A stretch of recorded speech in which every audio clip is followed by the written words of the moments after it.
तो 22 जनवरी है आज, और कुछ दिनों के बाद 26 जनवरी भी आने वाला है। इसी मुनासिबत से मैं कुछ बातें आपके कानों तक पहुंचाना चाहता हूँ। वो ये है कि नंबर 1, हमारा फरीजा यह है कि हम जिस मुल्क में रह रहे हैं उस मुल्क से हम हकीकी मोहब्बत करें, ये नबी की तालीमात में। नंबर 2, 26 जनवरी या 15 अगस्त क्यों मनाते हैं, क्या वजह है? तो पहली बात यह है कि 15 अगस्त इसलिए उस दिन खुशी मनाते हैं हिंदुस्तान में रहने वाले, तो उस दिन हमारा मुल्क आज़ाद हुआ। 15 अगस्त 1947 में हमारा मुल्क अंग्रेजों के नापाक चुंगल से आज़ाद हुआ, जिन्होंने हिंदुस्तानियों पर, हिंदुस्तान के रहने वालों पर वो जुल्म ढाए जिससे दरिंदा भी शर्मिंदा होता है। वो जुल्म की दास्तान उन्होंने लिखी है जिनके हर सफ़े पर हिंदुस्तानियों के खून से लथपथ है। इतना जुल्म किया उन्होंने।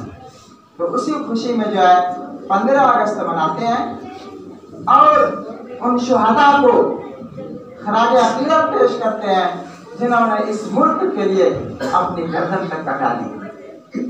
आज अगर हमारे समाजी काम में थोड़ी सी ठोकर लग जाती है ना, तो हम जताने लगते हैं, हाँ मैं आपके लिए एक ठोकर खाया, मैं आपके लिए गाड़ी से गिर गया। बताइए कितने लाख लोगों ने इस हिंदुस्तान को आज़ाद करने के लिए अपनी गर्दन तक कटा दी, अपने बीवी बच्चों सबको छोड़ दिया, किसी की परवाह नहीं की। क्या उनका हमारे ऊपर कोई हक नहीं है? आप लोगों को अंदाजा लग गया होगा, लॉकडाउन में जब हाथ लगाते थे ना, इस तरीके से पुलिस डंडा बरसाती थी। आप अंदाजा कीजिए, जब हिंदुस्तानी आपस में मिलजुल के रहते होंगे उस वक्त, कोई प्रोग्राम करते होंगे, जब अंग्रेज के सिपाही उन पर डंडा बरसाती होगी तो क्या आलम होता होगा। वहां तो गोली मार देते थे, कोई किसी को पूछने वाला नहीं था, तोप चला देते थे। ऐसी हालत थी वहां। तो दीन बचाना, ईमान बचाना, माल बचाना, जान बचाना सब खतरे में था। लेकिन अल्हम्दुलिल्लाह सुम्मा अल्हम्दुलिल्लाह हम ऐसी मुसीबतों से पाक है। अल्लाह तबारक व तआला ने हमारे साथ ऐसा नहीं किया। तो 15 अगस्त इसलिए मनाते हैं कि उस दिन हिंदुस्तान आज़ाद हुआ। और 26 जनवरी क्यों मनाते हैं, इसका भी जवाब सुनिए। आज़ादी के बाद सबसे बड़ा मसला ये था कि इस हिंदुस्तान का मजहब क्या रखा जाए। यहाँ तो 800 साल तक मुसलमान बादशाह ने हुकूमत की थी, लिहाजा वो सब के सब मुसलमान थे, उनके कवानीन, मजहब, बहुत सारी चीज़ों में इस्लाम दाखिल था।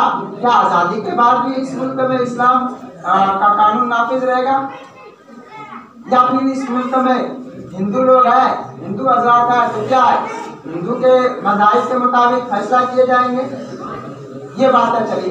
लेकिन जितने भी आज़ादी के सफेद थे, आज़ादी के बड़े थे, नेता थे, लीडर थे, उन्होंने कहा नहीं, ये मुल्क मजहबी मुल्क नहीं रहेगा, बल्कि ये मुल्क जो है सब मजहब को मानेगा, हिंदू को भी मानेगा, मुसलमान के भी अकायद को मानेगा, सिख के भी अकायद को भी मानेगा, और ईसाई के अकीदत को भी मानेंगे। लिहाजा ये मुल्क सेकुलर हुआ, यानी इसमें किसी भी मजहबी एतबार से कोई फैसला नहीं होगा, बल्कि हर एक को अपनी आज़ादी रहेगी, हर एक को अपनी बात कहने का मुकम्मल हक रहेगा। इसका मतलब हुआ ये मुल्क जमहूरी बना। आज़ादी के बाद ये जमहूरी कानून बनाने में दस्तूर साजों को तकरीबन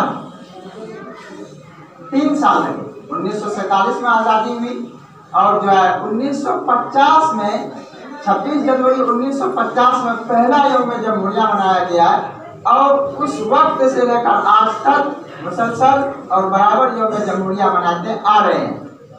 तो 26 जनवरी और 15 अगस्त ये दोनों हिंदुस्तान के तारीखी दिन है, और इसी दिन हम सब जो है हिंदुस्तानी यौम आज़ादी मनाते आ रहे हैं। ये मुल्क जमहूरी है, लेकिन हमें हकीकी मायने में देखना है क्या वाकई इस मुल्क में जमहूरियत है? जिस जमहूरियत के लिए जिस मुल्क को आज़ाद करने के लिए इतने सारे उलमा ने, इतने सारे दानिश्वरों ने, इतने सारे लीडरों ने अपनी जान कुर्बान कर दी, क्या वाकई मायने में ये मुल्क जमहूर है? जमहूरियत का क्या माना होता है? नंबर 1, आज़ादी हो मजहब के एतबार से। नंबर 2, आज़ादी हो इजहार ख्याल, अपने ख्यालात को जाहिर करने के एतबार से। आज़ादी हो तमाम चीज़ें जो इंसानियत की ज़रूरत है उसको जाहिर करने के एतबार से। जुल्म सितम से आज़ादी हो, वहशत व बर्बरियत से आज़ादी हो। अगर हकीकी माने में ऐसा है, कोई पाबंदी अज़ान पे नहीं लग रही है, मसाजिद पे कोई पाबंदी नहीं लग रही है, मदारिस पर कोई पाबंदी नहीं लग रही है, तो यकीनन ये मुल्क आज़ाद होगा, वरना आज भी हम सहनी गुलाम।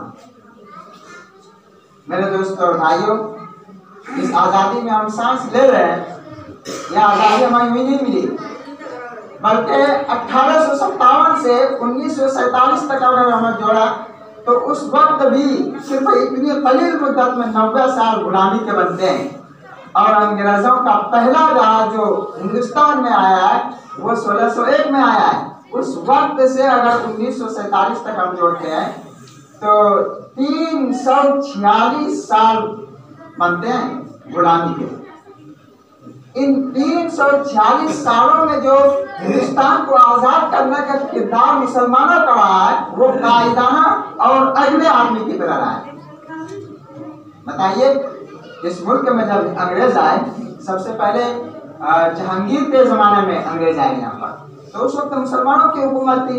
मुसलमानों को अपने मज़ाहिब को के बचाने के साथ अपनी हुकूमत भी बचानी थी, तो इसलिए सबसे पहले जो है इस मुल्क में सबसे पहली जो कुर्बानी और सबसे जो आगे हुए वो मुसलमान हुए। लेकिन आज हम सबको क्या किया जा रहा है? पीछे हटाया जा रहा है। हमारा तज़किरा सफा हस्ती से नेस्तनाबूद किया जा रहा है। क्यों? इसलिए कि हमने गौर नहीं किया, हमने कोताही की, कुछ तो हमसे गलती हो रही है। बहरहाल ये है 26 जनवरी और 15 अगस्त की कुछ मुख्तसर सी दास्तान। उसके अलावा आपके यहाँ परसा में जो शब गुजारी होती है उसके लिए जो है 28 तारीख